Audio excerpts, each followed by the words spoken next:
Ya se saben los nombres de las películas que representarán a Paraguay en los grandes festivales internacionales. Los buscadores de Tana Shembori y Juan Carlos Maneglia irán a los premios Oscar, mientras que Ejercicios de Memoria de Paz Encina competirá en los premios Goya. Con de abuelo.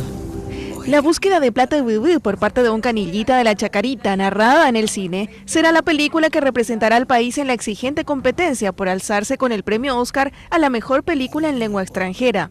El filme Los Buscadores, de Juan Carlos Maneglia y Tana Shembori, fue el seleccionado por la Academia de Artes y Ciencias Cinematográficas del Paraguay, que también eligió a otra película para otro prestigioso festival. Me dijeron también: este fue el último paisaje que vio mi papá en libertad. Ejercicios de Memoria, documental de Paz Encina que trata sobre la memoria a partir del caso de Agustín Oiburu, desaparecido durante el régimen de Stroessner, representará al país en los premios Goya. No obstante, ambas películas serán inscritas en calidad de preseleccionadas. Nosotros enviamos estos representantes o el representante a las academias, y ahí ellos ya después de su pool de selección ven si quedan nominados tal cual como dijiste.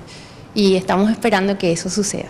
La Academia de Artes y Ciencias Cinematográficas del Paraguay conformó un jurado integrado por entendidos en cine no vinculados a las películas postuladas. El gremio aún clama por una ley de cine para impulsar una mayor y mejor producción cinematográfica que represente dignamente al país ante el mundo.